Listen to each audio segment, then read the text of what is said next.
Halo, kembali lagi bersama kita. Saya Haris. Saya Habibi. Kita akan membahas hal-hal menarik dari berbagai sudut pandang dan mencari titik temu dari berbagai perbedaan, serta tentunya membagikan cerita yang asik untuk didengar. Di podcast Bincang Santai, selamat menikmati. Assalamualaikum warahmatullahi wabarakatuh. Waalaikumsalam warahmatullahi wabarakatuh. Ketemu lagi nih sama kita. Waduh, kali ini rada banyak orangnya nih.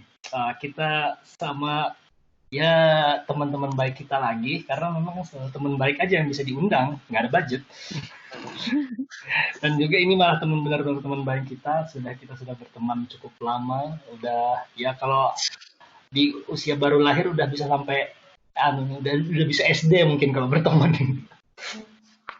Agak besar dong. Iya, udah SD dong, 7 tahun. Belum ada pendaftaran dong. Oh gitu, kurang ajar.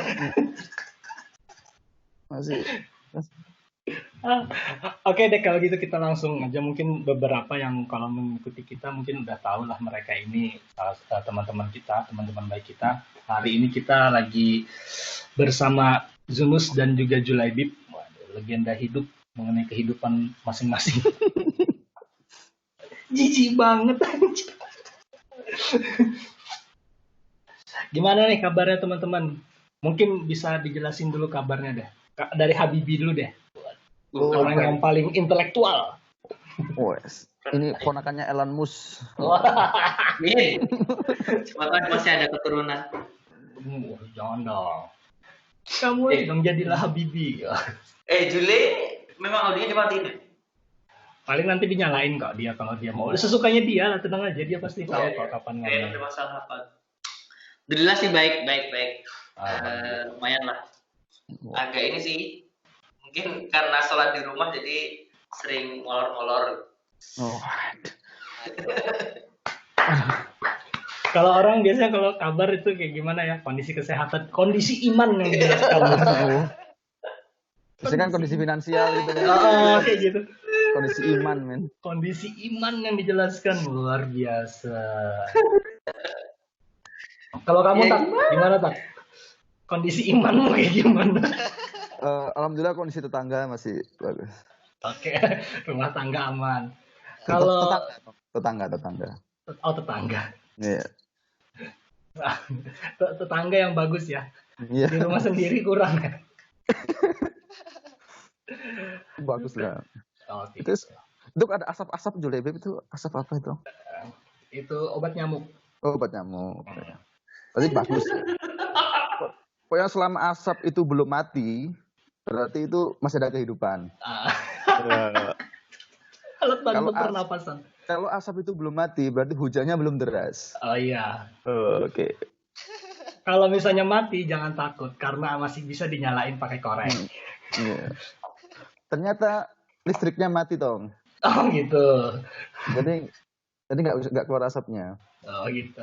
Kalau Julaibib sendiri gimana nih? Bung Julaibib, apa kabar? Sehat, alhamdulillah sehat. Oh. Wah, kayak narasumber dari mana gitu ya?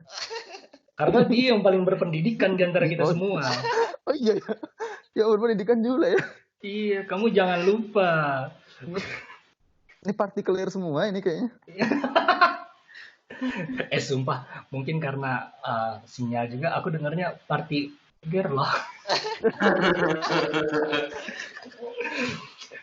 Kalau Ya udahlah. gimana, Riz? Kalau kabar aku alhamdulillah, waduh akhir-akhir ini bosan banget. Aku tuh sampai aku kirim ke Zunus tahu di WhatsApp video cuplikannya Enzi yang diteriak, aku bosan kayak gitu. Capek. Makanya aku beli gitar kan, buat main gitar kalau lagi bosan. Rupanya aku baru ingat kalau mau beli gitar tuh harus bisa main gitar. Emang kamu nggak bisa? Enggak, ternyata setelah aku beli nggak bisa ternyata. Aku cuma bisa, kok fales? Aku pikir ini falesnya datang dari mana sih? Rupanya memang feelku aja buta apa? Istilahnya itu? Buta not tuli dada kayak gitu. Udahlah, pokoknya kayak gitulah. Masih biasa-biasa aja, tapi alhamdulillah sehat, masih bertahan dalam kondisi karantina yang entah sampai udah lose count udah keberapa. Bahkan udah hampir lebaran ini ya, nggak kerasa.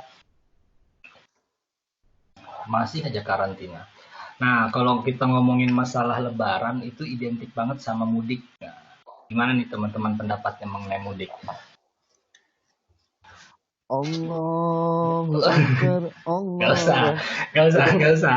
Langsung Emang kayak, ini bakal diupload waktu Idul Fitri, tapi gak usah takbiran. wah nanti kayak air mata itu kan. Aduh, Air gitu mata, kan. air mata.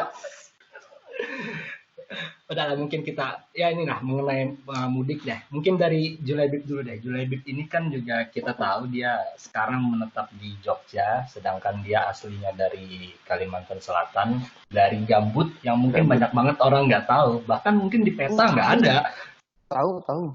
Oh, Itu tahu insya Allah. Betul.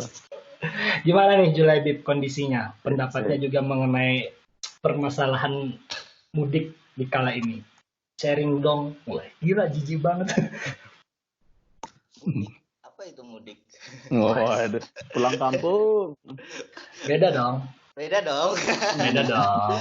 Mudik nggak boleh, pulang Beda kampung dong. boleh.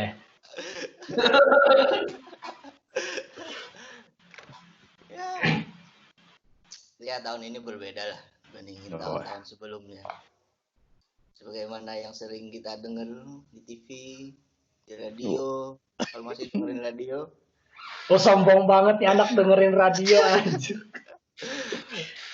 Di tahun ini berbeda dari tahun sebelumnya. Jadi cuman apa ya? Jarang mudik sebetulnya. Udah hampir 2 tahun belum mudik. 2 tahun. Hampir 2 tahun. Sama ini lebaran kedua, Jul. Lebaran kedua di Jogja ini. Oh. Kemana aja Jul kalau lebaran? Di Iya, aku mau tanya juga. tahun kemarin Heeh. di kos. Oh, kalau tahun ini rencananya kemana? Kos juga.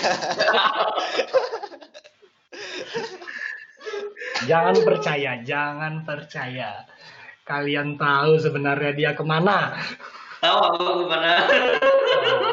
Aku juga nebak-nebak sih, cuman anggaplah tahu. Emang kalau kaum intelektual lu jawabnya apa aja dianggap bagus gitu ya? Maksudnya apa? Iya. Jawabnya apa itu bisa bagus gitu loh. Iya, padahal dia cuma jawab di kos aja kayak Di gitu kos kan. aja. Tapi kita mencari-cari apa makna kos itu. Padahal nggak ada maknanya Iya. kan? Iya sih, benar juga.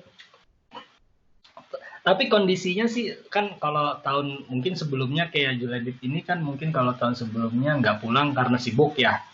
Kalau tahun ini sebenarnya antum nggak pulang itu karena urusan nggak mau pulang, sibuk atau corona sih? Karena nggak bisa pulang. Kalau tahun kemarin itu nggak bisa pulang, ya pertama karena bukan sibuk sih, cuman nanggung sebetulnya kalau mau pulang. Yang lebaran tahun kemarin sih ya. Kan sebelum 1 minggu sebelum lebaran masih kuliah, 1 minggu setelah lebaran langsung ujian. Jadi nanggung kan mau pulang. Karena itu kedua harga tiket juga pasti naik gitu. Kamu jangan bilang gitu, kamu kan miliarder. Nah, iya makanya 2-3 kali lipat gitu kan sayang. Saya Yang ketiga ya kalau nggak pulang duit tiket dikasihin ke aku, yang mending nggak pulang lah. bijaksana. Emang mental intelektual beda dong. Iya sih. Jadi mending nggak pulang kalau tahun kemarin kayak gitu. Tahun ini ya sama tuh, nggak sama persis sih, tapi ya pertama kan emang nggak pengen pulang juga sih. Yang kalau pulang nggak ada, ya ada keluarga ada sih, tapi ya Melas gini. Sedih. teman kan udah pada kemana gitu kan, udah pada punya anak, udah ada yang besar gitu, ada yang masih mau bikin mungkin, ada yang mau punya. Gila. Iya. Sebetulnya pulang itu bukan berarti harus ke rumah sih ya. Tapi di mana kita ngerasa itu rumah. Itu tadi udah selesai atau belum? Gimana kita ngerasa itu rumah? Ini belum selesai aja kita sudah mencari maknanya, Tang. Mudik itu bukan berarti pulang, ya kan? Pulang Tapi itu kalau- bukan harus ke rumah.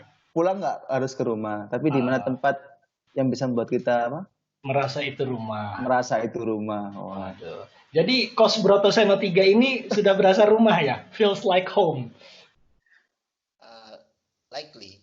Waduh. Jogja istimewa soalnya. Iya. Mantap. Rumah ketiga ini. Kedua mana? Ketiga. Rumah kedua Kedua, di Malang. Oh. Si Dodadi. By the way, ini cerita ya. Tadi aku sahur cari sahuran karena bingung kan. Niatnya mau beli sahur di Sidorame, depan Sidodadi. Ingat ya Sidorame? Waduh, jauhnya. Ya iseng aja karena bosan. Tutup tapi Sidorame. Dan si Dodadi sekarang udah kayak real estate pakai portal. Iya. Dicek dulu kalau mau masuk. Gang sekecil itu dicek segala mau masuk. Dicek dulu, ada yang jaga sekarang. Terang banget gangnya jadinya, dilampuin lengkap, terang Ada yang banget. ninggalin nggak di situ, Riz? Kenapa? Ada yang ninggalin nggak? Terakhir aku ngubungin landlord kita, ada yang ninggalin, katanya Maba 2019. Alhamdulillah. Landlord. Ya Geser. itulah sedikit mengenang. Kalau kamu Junus, kalau kamu deh Jun, kayak gimana? Gimana tak cerita? Kamu kan juga sebelumnya pernah ngerantau kan? Terus nggak bisa pulang karena terkait apa sih kalau masalah mudik kamu? Kalau aku sih nanggung juga. Dulu kan pernah 2 kali. 3 kali men, 3 kali.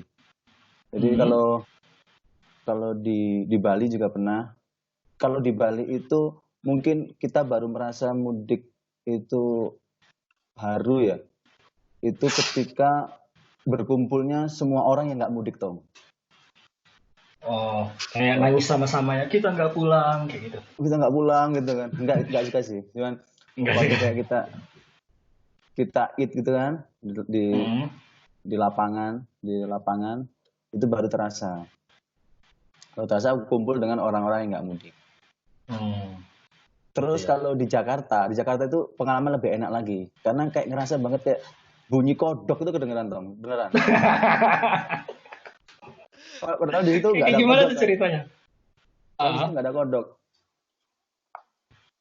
Jadi kalau mudik di Jakarta itu hampir kosong dah, kayak kota mati gitu. Emang kan banyak orang yang pulang juga, benar. Dan gue kayak terasa di sebuah scene-nya Sidul gitu kan. Jadi yang tinggal orang Betawi doang gitu kan. Nyak, kayak itu dah. Biasanya kayak mau ngapa gitu kan, orang-orang Tegal gitu kan, di Priok gitu kan.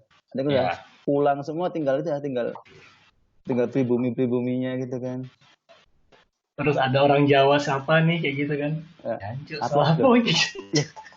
Cuk, gak boleh, Cuk.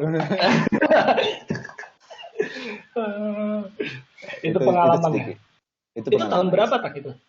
Itu 2017 ya? kita 2018 ya? 2012 sama 2018. Yang di Bali kan 2012 itu? 2012 itu 2 kali lebaran. Hampir kan puasa, lebaran pertama terus lebaran keduanya lagi kayak gitu. Iya. Terus kalau Habibie, kalau kamu kayak gimana, Bib? Aku nggak pernah tahu loh Habibie, kayaknya kok selama aku kenal dia selalu mudik deh. Iya sih, kalau mudik Idul Fitri itu kayaknya selalu di rumah sih. Kalau Idul Adha yang pernah nggak pulang.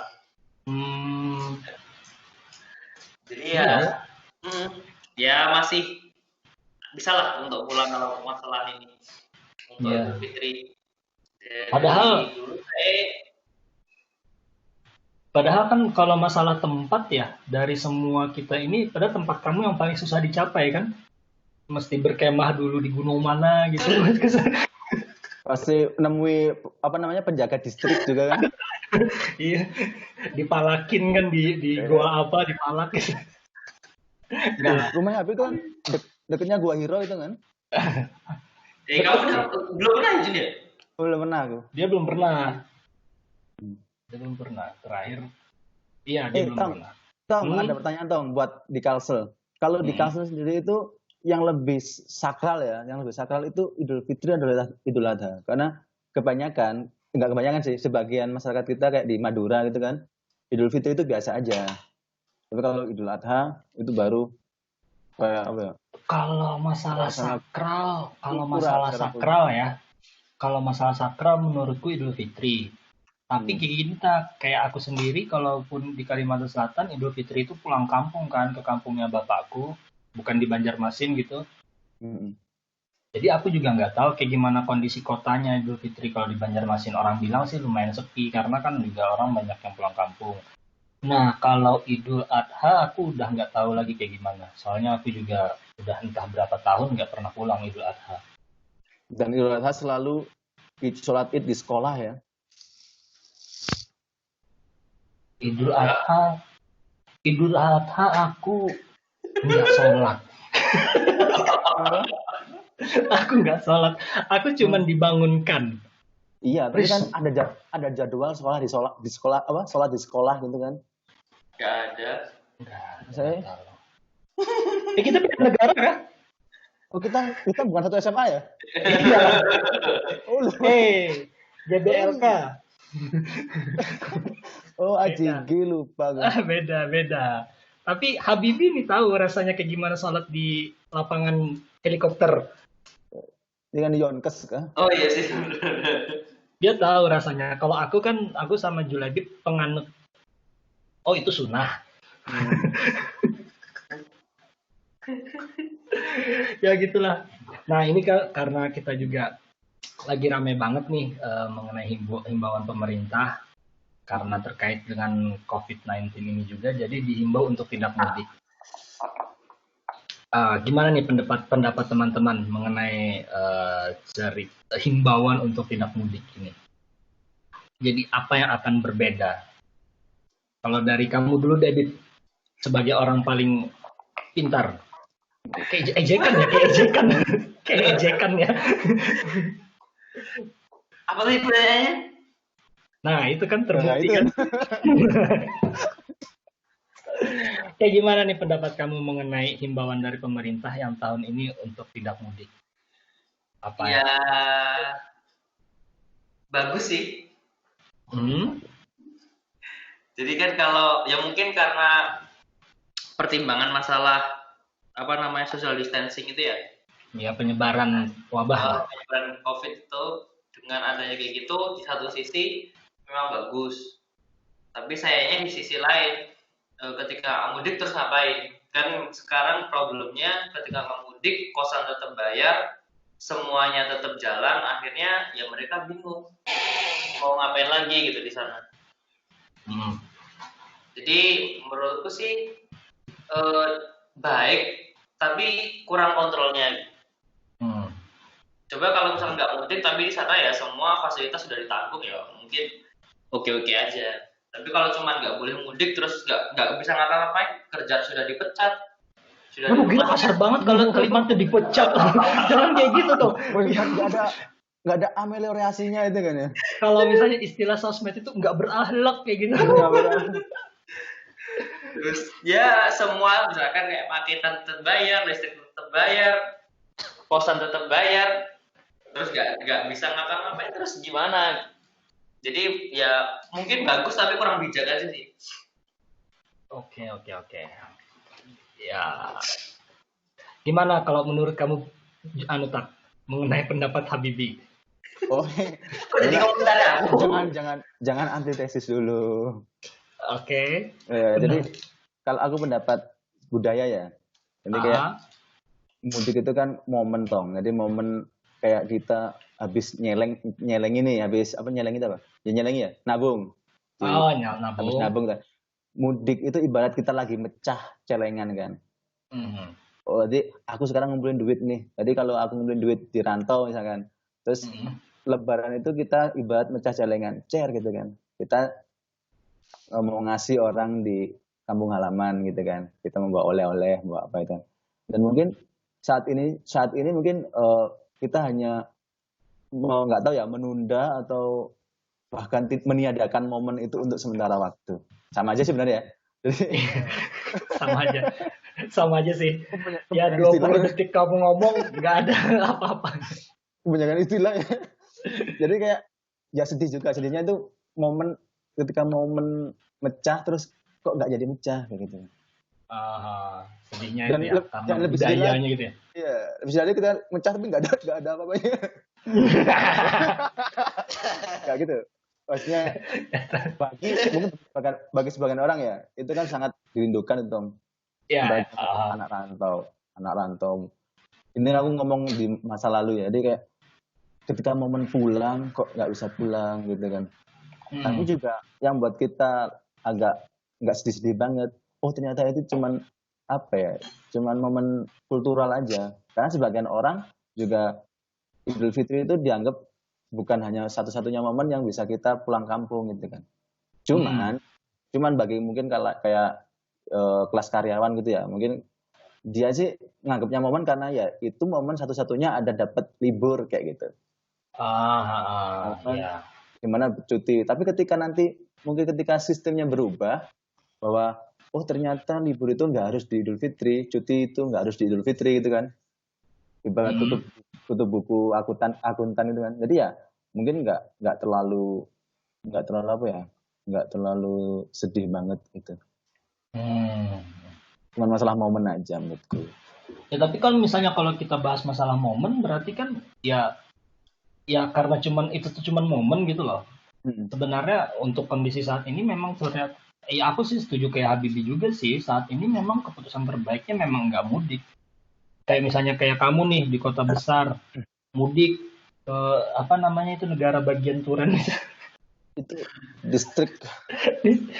Kamu nggak tahu rupanya kamu bukan cuman bawa oleh-oleh marjan ke kampung halamanmu, tapi juga jangan-jangan virus nggak ada yang tahu kan? Nggak ada yang tahu.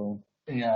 Kalau kamu kayak gimana kalau kamu Julaibib? Waduh, aku sebenarnya rada susah manggil Julaibib ini pakai Julai kayak gitu. Udah lama banget nggak panggil dia pakai nama. Nang, biasanya kan kamu gitu. Iya, panggilan sayang. Gay banget kita anjir. Gay banget sumpah. Gay banget. Terus Nang dan jawabnya Nang juga itu kan. Makanya kan kamu ingat nggak kayak dia manggil seseorang Ai dan dia dipanggil balik Ai. Sama rasanya Nang itu kayak gitu. Terus Nang yang ori itu yang mana gitu kan? Makanya kayak panggilan sayang. Sumpah gay banget, ya ampun, gay banget, gay. Tapi enggak sih, sebenarnya aku udah terbiasa sih. Kayak gimana? Gimana Nang pendapat? Gila gay, aku cringe. Ya setuju sih apa yang dibilang sama Habibie dan Yunus. Itu kan pandangan mereka yang merupakan satunya seorang karyawan, satunya kan freelancer ya bisa dikatakan kayak gitu. Tapi sebagai pribadi seorang mahasiswa, mudik itu biasa aja sih. Karena bagi seorang mahasiswa nggak hanya di momen Idul Fitri atau di momen Lebaran Idul Fitri, kita mahasiswa bisa pulang gitu kan kita libur 1 tahun 2 kali, libur semester ganjil sama libur semester genap. Iya sih, jadi kayak ibaratnya bukan momen mudiknya itu bukan harus karena Idul Fitri gitu ya? Iya, mudik itu bukan harus Idul Fitri, itu kalau mudik. Itu kalau mudik, tapi kalau pulang kampung beda gitu. Kalau pulang kampung beda lagi.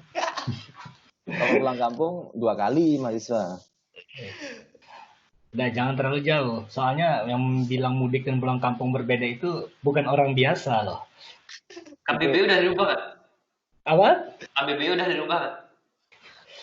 Belum, masih tetap lah.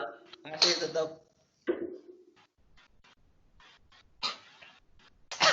Kirain sudah dirubah. Kemarin katanya Wikipedia ya dirubah. Kan Wikipedia gampang dirubahnya. Iya. Tapi katanya udah dibalikin lagi. Udah di di lock. Ya, tinggal pinter-pinter yang mau ngerubah aja sih sebenarnya. Tukang rubah sama tukang benerin itu sama kok pinternya. Itu kita ngomongin sedikit mengenai mudik itu kayak gitu. Nah ini menarik nih sebenarnya mudik itu kayak Junus bilang itu sebuah cultural moment lah kayak gitu kan. Kayak ibaratnya momen dimana kalau istilahnya dia mecahin celengan. Tapi kalian setuju nggak sih sebenarnya di saat yang seperti ini, apa ya, ibaratnya itu kita harusnya mulai menyadari apakah kita bukan menyadari sih, apakah kita harus bergeser bahwa namanya budaya itu bukan harus yang kita selalu bisa paksakan untuk ikuti. Jadi kan masih banyak nih yang masih ibarat maksain diri buat mudik, buat pulang kampung, karena memang dia memegang teguh masalah budayanya, nilai kulturnya. Tapi ada juga yang berpikir saat ini keputusan yang paling tepat memang untuk mengikuti himbauan untuk tidak mudik. Nah, artinya kan dia pun meninggalkan, melunturkan nilai-nilai budayanya dia. Karena ada masalah yang baru ini, ada yang problem saat ini, wabah yang ada ini. Nah, jadi kalau ngomongin kayak gitu, sebenarnya apakah ternyata kita, gimana ya nyusun kalimatnya, keputusan kita itu sebenarnya berdasarkan apa sih? Kita jadi memilih untuk budaya. Mungkin kalau misalnya dibilang berdasarkan apa ya memang tergantung nilainya ya. Cuman menurut kalian deh, berdasarkan apa sih keputusan-keputusannya orang-orang ambil? Ada yang memilih tetap mudik, ada yang milih karena untuk keamanan dan kesehatan nggak mudik. Gimana nih? Kok kayak ribet banget sih ngejelasinnya? Tapi nangkep lah kira-kira. Mungkin karena belum makan kali ya. Rada kosong. Nangkep. Nangkep apa kamu, ayam? Itu kucing depan. Ngapain nangkep kucing? Ya itulah pokoknya, kayak gimana menurut kalian? Apakah kita harus, ibaratnya seberapa besar sih kita harus mengorbankan nilai kultur mengenai mudik karena kasus wabah saat ini? Oh, sangat besar itu. Wes. Gimana besarnya, Pak? Ya pertama kan karena Coro ini. Waduh. Kan jadi karena Coro ini pertama hal-hal yang biasanya wajib bagi Islam bisa jadi haram. Oh, gitu. Nah, aku senang nih kalau jelek kayak gini, keluar anak kodok. Keluar deh. Contohnya kayak salat Jumat gitu kan, sebenarnya itu wajib kan. Tapi salat Jumat itu bisa jadi makruh, bahkan bisa jadi haram kalau tetap dilaksanakan. Ya karena Coro ini. Iya. Sama kayak nikah itu kan sebetulnya juga bisa berubah-ubah hukumnya. Kalau yang belum nikah loh ya, yang belum nikah. Kalau yang udah ya udah berarti. Udah, nggak usah mikir lagi. Nggak usah mikir lagi. Ngapain kalian senyum? Mau nikah lagi nggak apa-apa. Iya. Enggak lah, ay. Udah. Ini ditonton sama pasangan-pasangan kalian nggak sih? Ini di samping udah bawangan. Oh, kalian mengambil keputusan yang tidak tepat. Enggak. Bercanda. Tepat Masih tahap menurut salah asli. Benar kok keputusan kalian. Mereka yang memilih untuk tidak mudik itu benar sih, karena siapa tahu kan pulang bawa oleh-oleh Coro. Benar. Ya bisa jadi kita nggak kenapa-kenapa kalau kita mudik, tapi kita jadi carrier gitu kan, kasihan lansia, orang tua, bahkan anak-anak. Itu bagi mereka yang memilih untuk tidak mudik itu udah merupakan tindakan yang sangat bijak gitu. Bagi mereka yang udah mudik, udah terlanjur mudik gitu, ya semoga aja nggak kenapa-kenapa gitu di tempat halamannya, di kampung halamannya. Itu berarti kayak kalau kamu bilang tadi, bahkan dalam beberapa hukum yang di agama pun bisa berubah jadi makruh sampai ke haram dalam kondisi saat ini. Dan sedangkan itu dalam agama gitu, yang ilmunya pasti banget, sudah dijelaskan runtun banget gitu kan. Iya, ada hadisnya gitu. Ada hadisnya sahih dan memang sebuah perintah. Tapi kemudian kalau bagi mereka yang sekarang ingin mudik ya harap ya ditahan dulu sih, karena meskipun libur sepertinya libur cuti bersama tahun ini terlihat panjang gitu di kalender ya. Wush. Wes. Mukanya sambil memejamkan mata kayak gini. Kapan terakhir kali lihat kalender, Mas? Dia punya kalender tak gede kalendernya dia. Kalendernya tuh kok emas gitu kan? Yang dirobek kan. Sampingnya kayak gini-gini. Feng Shui. Libur lebaran tahun ini lumayan panjang itu bagi mereka yang kerja yang di pemerintahan. Jadi ya ditahan nih untuk mudik. Yang kan bisa mudik ya harus apa? Bukan bersilaturahmi, nggak harus tatap muka, nggak harus bertemu tatap muka. Bukan tatap, nggak pas sih kalau tatap muka, nggak harus bertemu secara langsung. Iya. Sekarang udah ada bersentuhan. udah banyak sekarang kan Skype, Duo, WhatsApp, Telegram, Line, Besar. Omegle. Apa ya, oh my god? Nah, ya, aku senang Habibi. Aku senang Habibi. Coba Pak, kamu bisa coba reka ulang kejadiannya. Kita sebutin Omegle. Junus bilang Omegle itu sebuah punchline karena ketika lagi jeda Jule bilang apa-apa tadi itu. Terus Omegle, langsung ketawa kan? Habis kita ketawa, Habibi bilang apa Omegle? Jangan dicari tahu sekarang, nanti aja buka.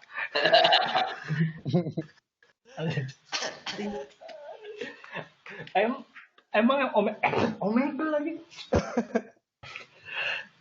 Gitu ya, memang sekarang memang udah ibarat, tapi emang karena memang udah zamannya bukan sih, kayak memang udah karena dengan kemudahan kayak gini akhirnya juga kan memang sebenarnya angka mudik pun kayaknya juga tiap tahun meningkat ya kalau tiap tahun yang mudik ya. Berarti kan orang makin rindu mudik sebenarnya. Bukan rindu mudik sebenarnya, semakin banyaknya keluar dari daerahnya. Oh iya benar. Iya benar. Banyak istilah sekarang ini ya. Dari dulu sebenarnya, apalagi kamu. Kebanyakan istilah. Banyak. Kalau kamu kebanyakan istilah kan. Aku sudah mulai ngurang-ngurangi loh padahal. Gimana Bib, kalau kamu Bib ada yang menarik gak nih buat dibahas? Aku udah kehabisan akal. Lapar. Ada perut sakit. Lapar. Kamu tahu nggak? Sebentar ya, sorry ya. Kan aku ngekos nih. Kan yang jaga kosan kan non Islam nih. Ini lagi masak sarapan tahu, baunya sampai sini tahu.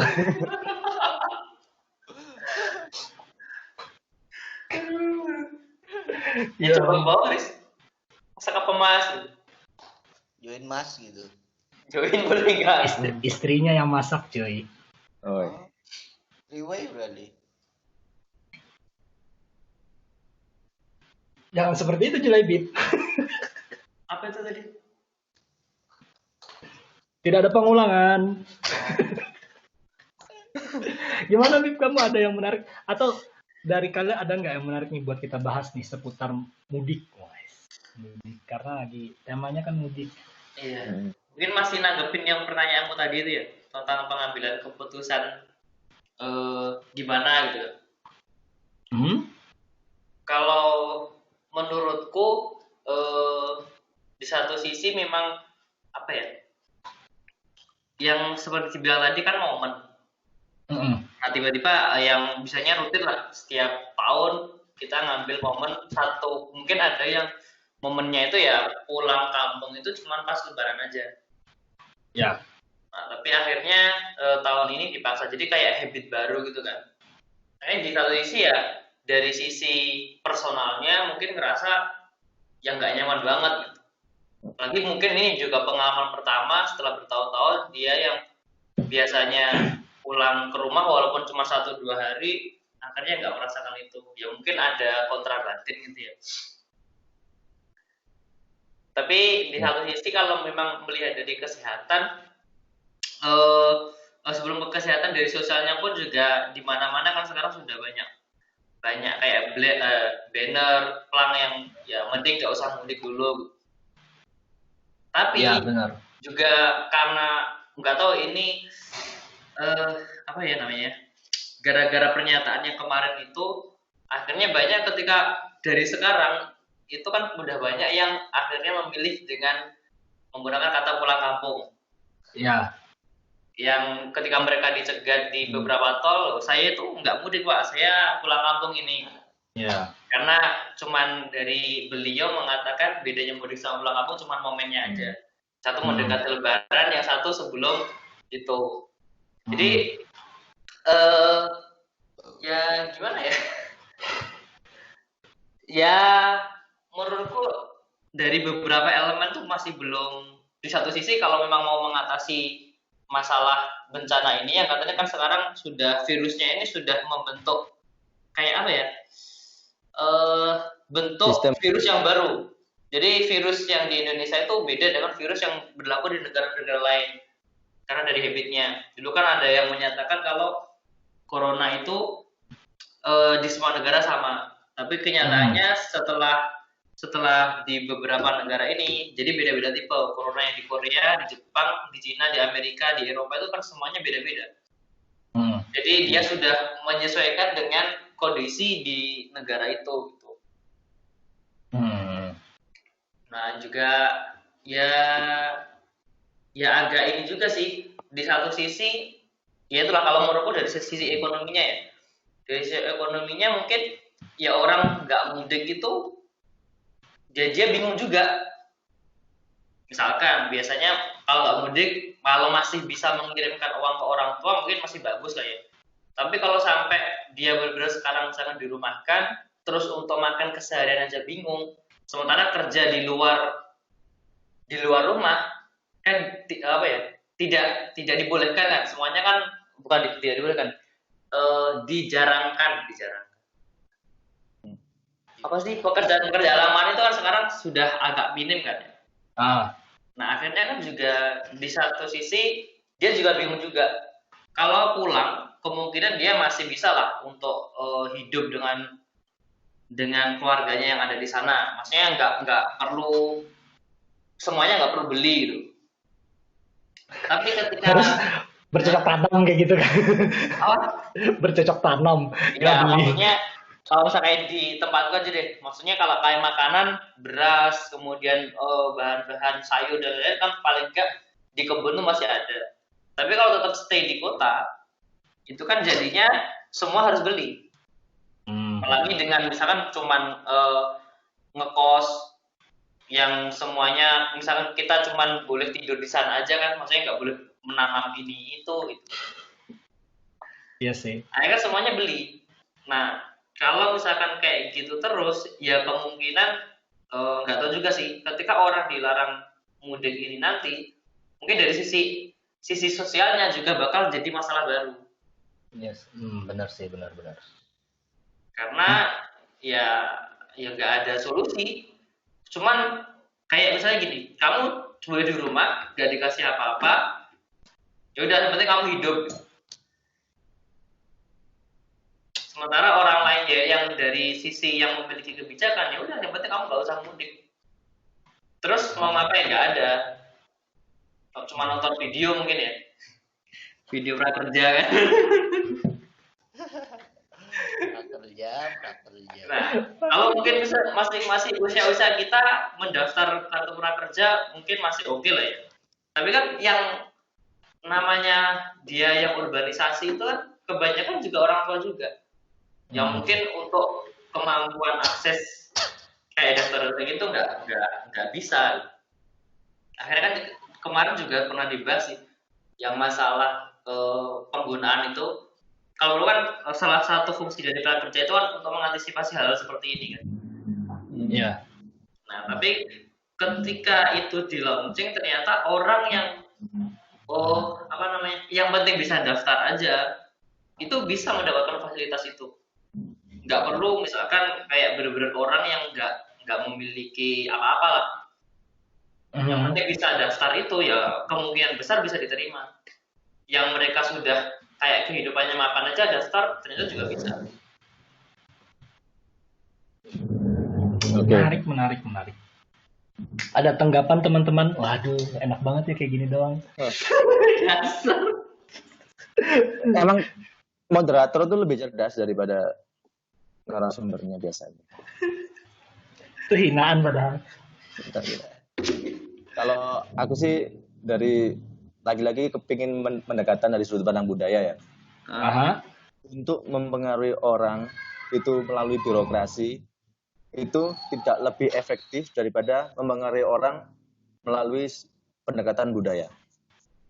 Mempengaruhi orang lewat polisi itu sorry kok keceplosan ya, lewat aparat ya, lewat Gak aparat apa-apa. itu tidak Zunus rumahnya bukan beda-beda kok. tidak se-efektif dan se-humanis ketika yang ngingetin itu tokoh masyarakat. Misalnya kayak budayawan atau ulama gitu ya. Jadi yang dilakukan pemerintah saat ini kan mau nggak mau kan yang sifatnya hukum formal ya. Hukum formal artinya ya harus dijalankan gitu kan. Dan itu ada undang-undangnya. Beda dengan pendekatan budaya. Kayak sampai sekarang pun kayak jangan makan depan pintu misalnya kayak gitu ya. Itu walaupun ada mitologinya ya. Cuman pendekatan kayak gitu menurutku untuk saat ini, untuk tipologi masyarakat kita itu lebih lebih bisa ngena secara masif. Contohnya mulai ngerubah cara pikir kita dari kayak gini. Sebenarnya kita pergi jauh itu takut menulari atau takut ditulari. Kalau pandangan kita masih takut ditulari, akhirnya kita yang ada hanya vibes negatif gitu loh. Jadi kayak kita mikirnya negatif terus. Tapi kalau kita para budayawan, para ulama atau para pemuka agama ya, mulai memberikan pandangan baru bahwa kita nggak boleh pergi agar kita tidak menulari, karena kita nggak tahu kita punya resiko apa enggak. Itu menurutku cocok diterapkan di tipe-tipe masyarakat kayak kita. Jadi kita nggak pergi itu bukan karena ada pemerintah nggak boleh, kita nggak pergi bukan karena jalan tol ditutup, karena kita juga nggak tahu toh tiba-tiba kita penularannya lewat jalan tol, kita penularannya justru lewat ketika ada polisi di tol, tiba-tiba polisinya yang positif kita juga nggak tahu toh. Itu karena mungkin pendekatan secara hukum formal. Tapi kalau pendekatan secara budaya atau perubahan, bukan perubahan sih, mulai benar, dekonstruksi pola pikir. Jadi kita mulai ngajak masyarakat agar kita nggak pergi karena kita takut menulari seseorang. Kita takut jadi sebab gitu loh. Bukan kita selalu aku pakai masker karena aku nggak mau orang tertular. Bukan aku takut nanti ketularan kayak gitu. Kalau semuanya orang mulai terus hari-hari ini yang sudah kayak gini tuh dijujuli informasi kayak gitu, apalagi terutama tokoh ulama loh ya, ulama atau pemuka agama atau budayawan, itu menurutku lebih efektif daripada yang ngomong aparat kalau menurutku. Jadi itu diajarilah didakwahkan di media mainstream ataupun sosmed ataupun yang lain, itu akan lebih ngena. Jadi pengambilan sikap kita bukan lagi pengambilan sikap yang secara hukum formal, tapi kesadaran pribadi. Walaupun itu sulit sih, maksudnya tahapannya sulit ya. Tapi kalau sudah kesadaran pribadi, itu menurutku jauh lebih memberikan pengaruh secara secara masif gitu. Benar sih, setuju banget. Karena memang ya kondisi saat ini orang-orang yang kan sudah jelas ditegurnya kayak gimana pun nggak bakal ada hasil. Soalnya nanti peraturan, kalau anekdotnya kan peraturan dibuat untuk dilanggar kan. Setiap orang akan cari celah gitu loh. Bahkan ada kan yang anekdot nggak boleh pakai bis, akhirnya dia pakai truk gitu kan. Dia tidur sama pepaya gitu kan. Ya karena kan dia akan selalu cari cara untuk mendapatkan egonya, untuk memenuhi egonya. Ya sorry, tanpa harus mengurangi rasa hormat terhadap orang yang yang nekat mudik ya. Ya karena memang cara sosialisasinya aja menurutku masyarakat kita sulit kalau bikin peraturan gitu kan. Benar. Cara pakai masker. Pemahamannya ya. Iya. Sekarang kita pakai masker. Oke lah, secara formal kita pakai masker. Apakah pernah diberitahu bahwa masker itu harus dicuci? Nah, kita nggak tahu kan.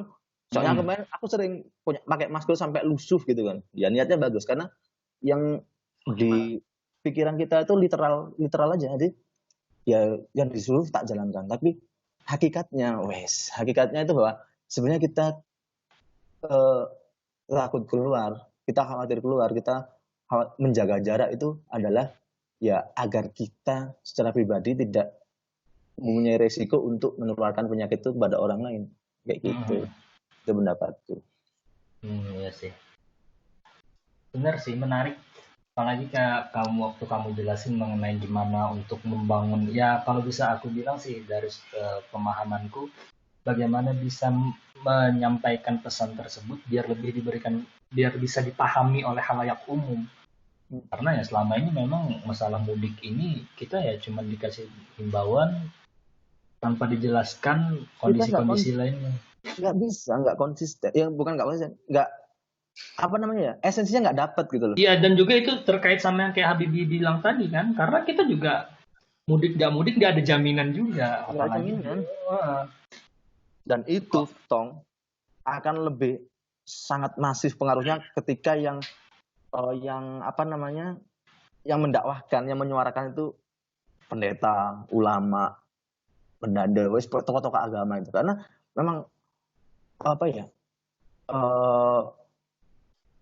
sensitivitas kita terhadap penerimaan informasi itu akan lebih ngena melalui pendekatan sosio-agama. Nah, kalau gitu memang kita memerlukan Julaibib untuk berdakwah memang. Oh, jelas. Julaibib itu adalah antitesa dari semua agama. Kalau dulu kan ada nabi dan rasul gitu ya. Mana? Nah ini. Kalau rasul kan mendakwahkan ke umat gitu kan. Iya. Kalau nabi kan untuk diri sendiri. Oke. Ya, kalau aku ini mungkin nabi kali ya.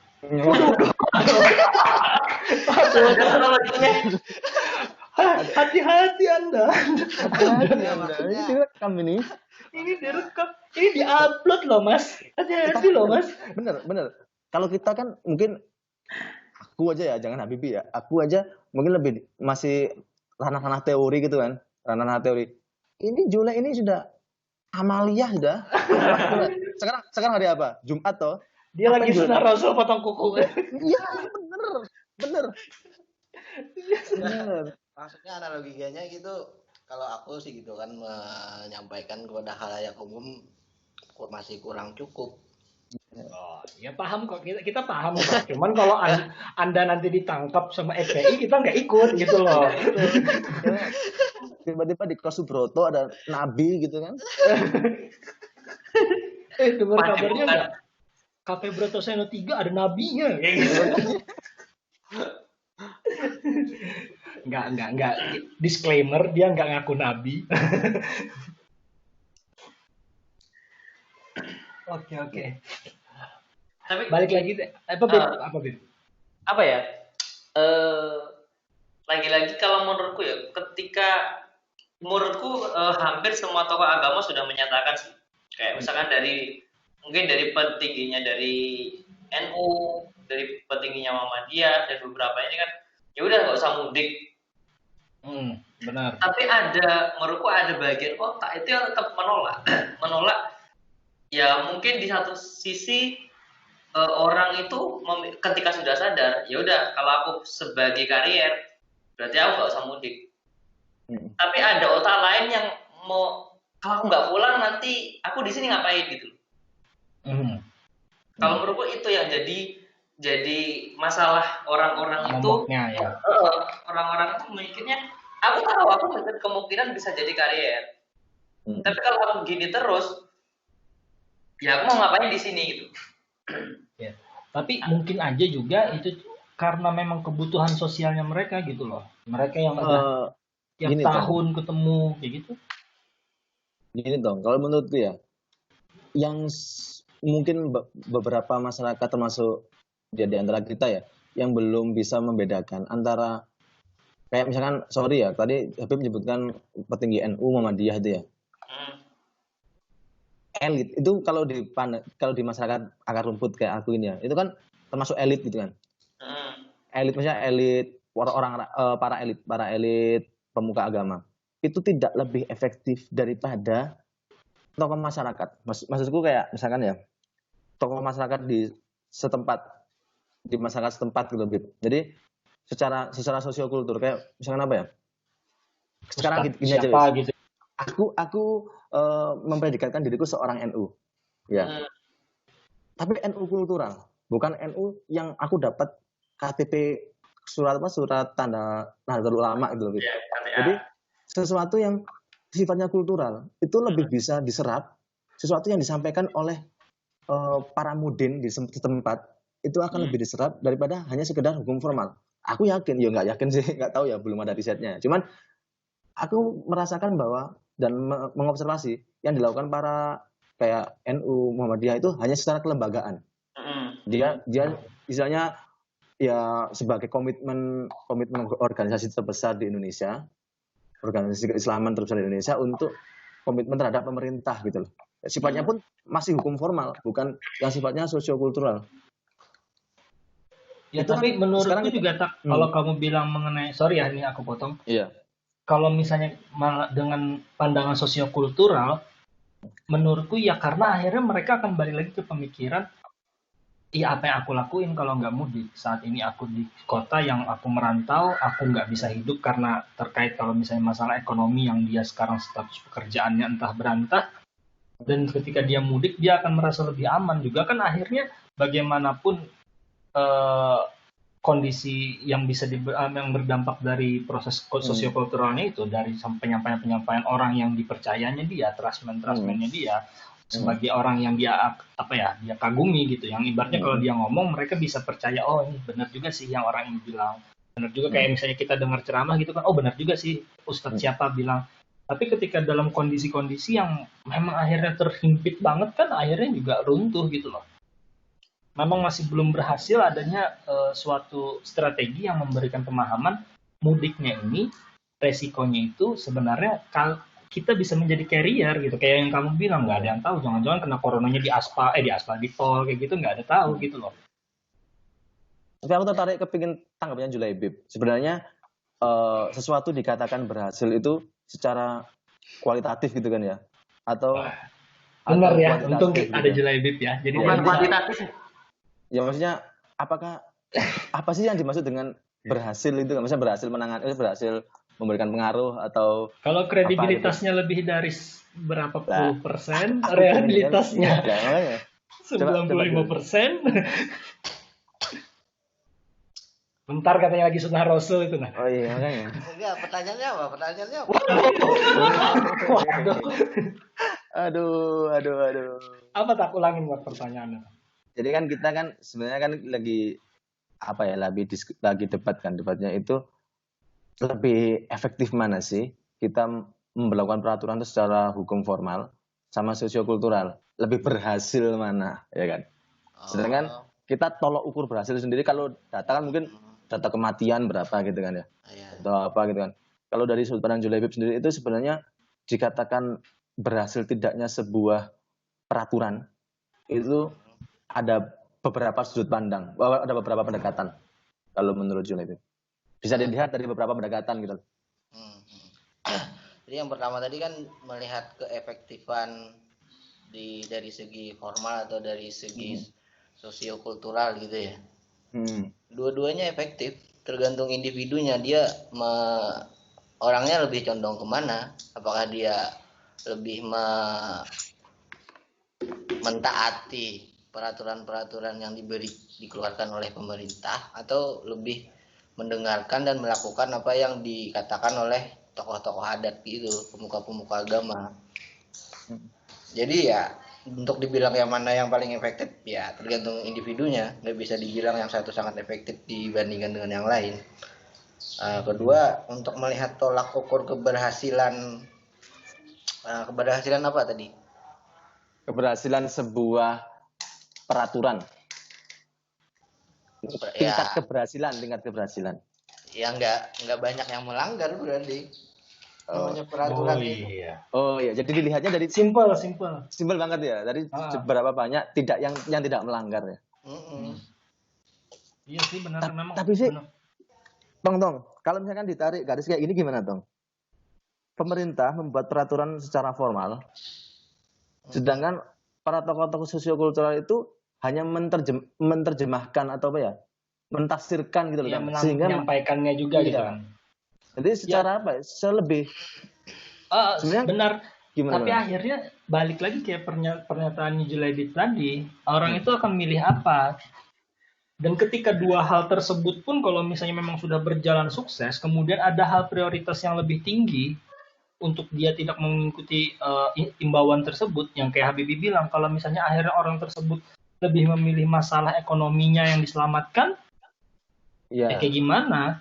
Soalnya kita benar-benar kayak kehilangan esensi gitu loh. Kehilangan esensinya gini. Sebenarnya yang mereka cegah ini apa sih? Jadi apa ya? Kayak nggak tahu kita sebenarnya mau menyelamatkan ekonomi. Makanya kayak yang Habib bilang kalau kayak gitu menurutku. Karena kalau menurutku sih ini masalahnya bukan masalah siapa yang memberikan himbauan ya. Karena ini sudah masalahnya basic need. Kalau kita lihat dari hierarki Maslow itu orang kita basic need. Aku makan aja nggak bisa gitu loh.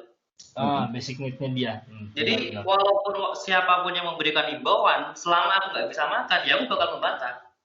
Tapi kalau misalkan aku kebutuhan basicku sudah dikasih, ya mungkin aku bisa ngikuti himbauan dari siapapun.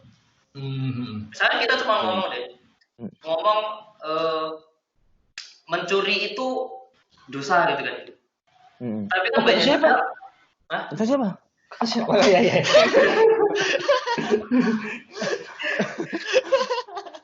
Tapi kan juga akhirnya banyak juga orang-orang yang keluar akhirnya tetap mencuri karena dia untuk memenuhi kebutuhannya aja nggak bisa. Menarik. Ini debatable banget ya. Jadi kalau menurutku ini sudah bukan ranahnya siapa yang memberikan himbauan, karena sudah balik ke personal kayak seperti Julie bilang tadi. Misalkan ada orang yang pro pemerintah misalkan. Dia misalkan kalau dulu mungkin ya dia dibilang apa itu yang dewan-dewan itu, ya dia tetap ngikut itu. Tapi ada juga yang orang-orang ketika dia sudah fanatik pada itu, tapi ketika dia nggak dapat apa-apa, akhirnya dia juga membantah juga. Sama halnya misalkan ketika kita ikut pengajian atau pertemuan rutinan di desa di kompleks yang saat ini kita tempati, wis. Nah, dia memberikan informasi, jangan mudik nanti kamu bawa kalian gini. Ya udah, ketika di situ oke. Tapi pulang di rumah dia makan nggak bisa, mau kemana-mana nggak ada buat bensin dan lain-lain. Nah, apakah ya akhirnya kan dia juga pasti berpikir loh, otak mamalianya kan juga pastinya dia mikir, kalau aku lapar berarti aku harus cari makan. Nah, gimana aku biar bisa makan? Kan ini masalahnya menurutku sampai ke sana. Bukan masalah himbauan ini ditaati atau enggak. Tapi kebutuhan perutku, terutama kebutuhan perutku ini ada apa enggak? Kan gitu. Dan akhirnya aku memilih mudik karena kalau kita lihat kan hampir semuanya punya pengalaman masa lalu nyaman hidupnya itu ketika di rumah atau misalkan di kampungnya sendiri, karena nggak ngapa-ngapain, orang tua masih tetap ngasih walaupun kita mungkin pulang dengan nggak apa-apa ya, tapi di rumah itu semuanya paling enggak ada. Ketika di kosan semuanya harus beli, nah kita untuk beli nggak ada. Akhirnya kan basic need kemungkinan besar orang berpikir tentang mudik itu karena kebutuhan dasarnya bisa terpenuhi dan bisa aman sampai waktu yang masih belum tahu, itu ketika kita pulang kampung. Gitu. Jadi ini menurutku sudah bukan ranahnya siapa yang memberikan himbauan, tapi gimana memenuhi kebutuhan dasar kita. Ya, kalau gitu ya, akhirnya kan benar sih kalau misalnya memang kita akhirnya sampai ke ranah yang bagaimana memenuhi kebutuhan dasar, yang memang akhirnya suatu momen, suatu ibaratnya budaya untuk berkumpul sama keluarga pun juga akhirnya ya gugur gitu loh. Mungkin aja ada yang memilih untuk nggak mudik karena prioritasnya bukan lagi untuk bertemu keluarga saat itu, karena memang ketika basic needs-nya dia terpenuhi dan dia merasa lebih aman untuk tidak mudik, akhirnya ya nggak mudik, terlepas apapun himbauannya gitu loh. Iya. Makanya kan kalau menurutku yang benar-benar sadar, kayak sudah dibilang Jun tadi itu, ya ini harus kesadaran personal. Iya, sadar itu, tapi juga harus didukung dengan aku pasti bisa hidup nggak sih sampai misalkan 3 bulan ke depan. Kalau misalkan 3 bulan ke depan aja nggak bisa hidup, ya pasti kita juga berpikir gimana aku bisa tetap hidup. Orang tuh kalau menurutku tahu lah mereka mungkin semua orang tuh tahu kemungkinan dia itu bisa tertular atau menularkan. Tapi kan ada hal lain yang kalau misalnya kita itu nggak bisa memenuhi, akhirnya kita menggunakan segala cara dan akhirnya mungkin muncul ide-ide baru tadi yang nggak boleh bawa orang, akhirnya dia ikut naik truk, dia ikut kalau kemarin ada temanku tuh dia ikut apa namanya yang orang-orang bawa pos itu bawa JNE. iya, jadi dia numpang di situ akhirnya buat pulang. Dia jadi paket gitu. Dia ikut paket. Dia masuk Ikut box, pengiriman. Mas dikirimin ke rumah saya ya. Apa isinya Mas? Saya kayak gitu ya. Ini agak dark ya. Agak dark joke ya ini dong. Bukan dark joke, bukan agak lagi, memang dark joke ini jadinya. Kalau menurutku ya kan ada juga nih beberapa kompleks yang mungkin dia saling membantu karena dia mungkin orang yang punya gitu kan, dia sudah jatah nih, sudah didata beberapa, oh ini nama-nama yang harus mendapatkan bantuan. Mungkin kalau misalnya kayak gitu, paling nggak tetangga itu sadar bahwa ini memang dia nggak mampu nih, akhirnya dia disupport. Mungkin dia untuk nggak pulang, aman, selesai, karena dia hidupnya paling nggak untuk makannya dia aman. Tapi kalau misalkan sama-sama nih, satu kampung itu semua membutuhkan untuk makan aja nggak ada. Iya. Kan pasti tetap dia juga pasti mikir-mikir kan. Apakah misalkan nanti ngerampok? Padahal kan mudik juga belum tentu. Ternyata di kampung halaman pun tersedia. Bener juga. Tapi kalau misalkan kalau kemarin ada apa sih kayak cerita dulu bahwa kita itu kenapa mudik karena di sana ada kenangan yang buat kita nyaman. Kalau di kampung gini itu yang membuat kita akhirnya memilih untuk tetap pulang kampung dan merasa bahwa di situ aman. Oh sih, benar sih, iya. Atau bisa juga mudik itu karena tuntutan pasangan. Aduh, hands up, menyerah. Kenapa momennya dia masuk pas banget ya? Kita lagi menyerap informasi, lagi memproses apa yang harus kita sampaikan. Kemudian dia masuk, atau mudik itu tuntutan pasangan. Langsung kayak apa? Emosional gitu loh ya. Iya. Padahal nggak bisa debat. Padahal kalau seandainya orang-orang pada tahu waktu dia ngomong itu, dia sambil motong kuku lagi. Kalau dipikirkan mereka yang satu rumah gitu, apalagi kalau pasangannya luar pulau, nggak bisa pulang nih tahun ini. Apalagi yang dari Sumatera gitu kan. Ada. Yang satu desa mah masih enak ya kan, kalau mudik satu desa. nggak ada yang mudik malah. Oh, nggak ada yang mudik ya? Oke. Sudah beberapa bulan nggak pulang-pulang. Waduh. Kamu ngomong beberapa bulan nggak pulang-pulang ke orang yang 2 tahun udah nggak menjajakan tanah kelahiran. Maksud kamu apa? 2 temanku tuh dia sudah berpasangan akhirnya memilih nggak pulang. Karena memang tapi ya itu tanda kutip lagi, dia sudah aman, gaji masih dapat, masih pensiun dapat.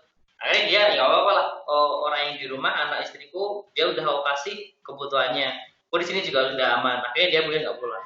Ya, itu jadi akhirnya balik ke kayak pernyataan Jula di pertanyaan pertama tadi, Bik.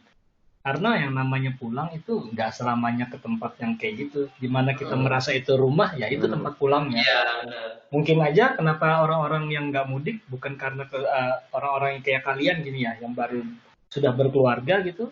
Kenapa nggak harus mudik ke rumah orang tua? Karena kalian dengan pasangannya yang di situ harus berasa rumahnya. Gitu. Kalau yang masih mencari-cari keluar, melanglang buana mencari mangsa, ini kan berat rumahnya ya di luar sana. Di mana ada kenyamanan di situ rumah. Iya. Kalau nyamannya di kamar sebelah ya ikut aja. Ya itu rumah kan. Ya itu dan oke deh, mungkin banyak banget yang kita bahas, bahkan akhirnya melebar-lebar dan juga kita bingung. Ada satu pertanyaan nih yang aku pengen tanya ke kalian. Kalian tim mana sih, mudik apa pulang kampung? Kamu dulu deh, Bik. Gak usah dijelasin ya, cuma pilih aja. Enggak. Aku tim pulang kampung. Julaibib. Ya nggak bisa, itu dua-duanya sama soalnya. Oh, oke, akhirnya ada yang Oke, menyuarakan oke. ini. Oke. Oke, akhirnya ada yang menyuarakan ini. Akhirnya, berarti Zunus nggak kebagian ditanya karena Julaibib sudah mematahkan Sudah semuanya. dipatahkan pendapatnya. Oke deh. Asik juga ya, udah lama juga kita nggak ngomong-ngomong bareng. Mungkin itu aja deh. Ada lagi nggak sih yang mau ditambahin? Mungkin last word. Closing aja. Apa? Nggak ya, Closingnya adalah pulang, nggak harus ke rumah. Wah.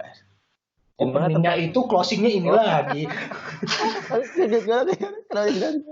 Itu aja deh yang kita sepakati gimana?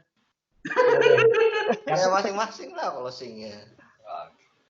Ya tapi memang benar, kita memang harusnya mengikuti apa kata Julaibib. Mudik pulang kampung terserah. Yang penting gimana kamu merasa rumah dan merasa aman, di sanalah kalian berada. Oke, terima kasih saudara-saudara semuanya. Sekian dari kita. Saya Haris. Saya Jun. Saya Bibi. Saya Jule. Mengucapkan selamat Idul Fitri. Allah. Oke, dah itu aja. Terima kasih banyak yang udah mendengarkan. Jangan lupa berikan yang terbaik buat kalian. Stay safe. Stay safe teman-teman. Stay safe. Stay safe. Cinta damai. Waduh, gila. Asik banget. Oke, itu aja deh. Assalamualaikum warahmatullahi wabarakatuh. Waalaikumsalam. Terima kasih sudah mendengarkan podcast ini. Saya Haris. Saya Habibi. Sampai jumpa di podcast lainnya.